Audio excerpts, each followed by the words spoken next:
Next is sleep-related hallucination, which I think all of us have been heard before. The hallucination typically a visual hallucination occurring at sleep or in an onset of sleep, or we call it hypnagogic, or during awakening, hypnopompic.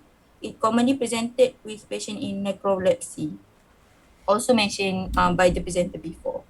And next, we should I continue with sleep-related movement disorder, which a compilation of some disorder.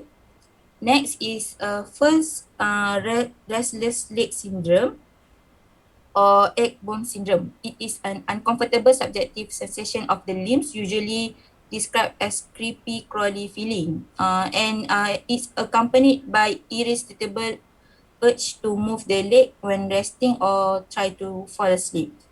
Often described as ants walking on the skin. So usually it was at night, and to alleviate the discomfort, the patient will wake up and move the leg or start walking.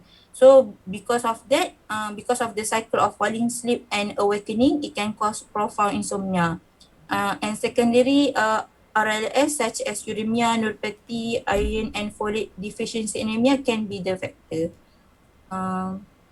So detailed history and physical examination needed for RLS workup to rule out other secondary cause.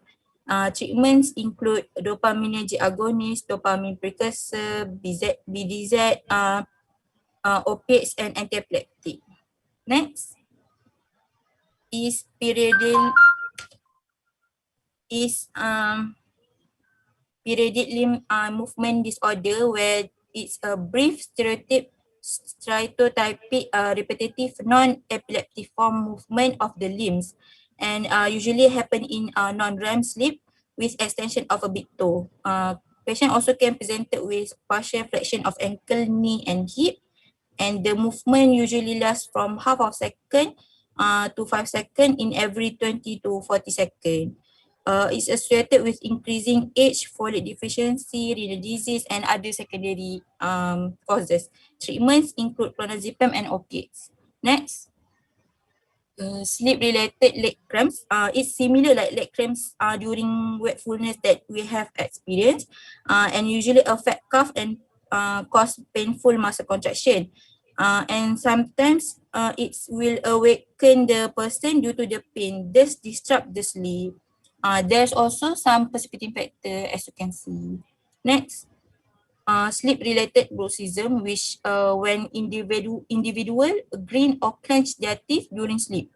Due to the bruxism, it causes abnormal wear on the teeth, damage the teeth, provoke teeth and jaw pain, make loud unpleasant sound that disturb the bed partner. Sometimes they can present with atypical facial pain and headache. And you can see the precipitating factor, and the management are mainly the mouth guard and bite splint to protect the teeth. Okay, next is lastly the isolated symptom. Sleep-related rhythmic movement disorder, which marked by repetitive rhythmic movement, usually involving head and neck. Usually, it happens during transition to of wakefulness to sleep. For example, rhythmic movement are head banging, head rolling, body rocking. Usually macam we can see in the child, macam bila kita tepuk-tepuk tu dia ada rhythmic movement and then they go to sleep. Like that. However, if it persists to childhood and involve head banging, it may increase risk of injury. And last topic is the isolated symptom and apparent variant and unresolved issue. I think I will just mention the disorder and you all will read it later after this. Next is the long sleep, long sleeper, short sleeper, snoring. Next, sleep talking, sleep start, benign sleep myoclonus of infancy. Next, and lastly the paraspinal myoclonus at sleep onset, excessive fragment myoclonus, share shifting, and ALMA. All of these you can read by yourself. I think that's all from me, Prof. Thank you. Okay, the last 3 slides, so you can just ignore lah. You will accommodate them. Okay, any question? So, Okay. You have another, do you have any other seminar after this? Yeah, In the evening, Prof. in the evening. So, okay lah, you can have ample time for rest.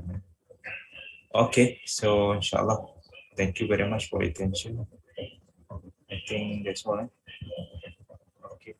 Okay, assalamualaikum. Thank you. Salam. Thank you, Thank you, Prof. Prof. Bye. Thank you, Prof. Selamat Hari Raya. Thank you, Prof. Selamat Hari Raya. Selamat Hari Raya, Prof. Bye, Prof. Nak beli Selamat Hari Raya, lemang Prof. ni, nak beli ayam. Okay, bye.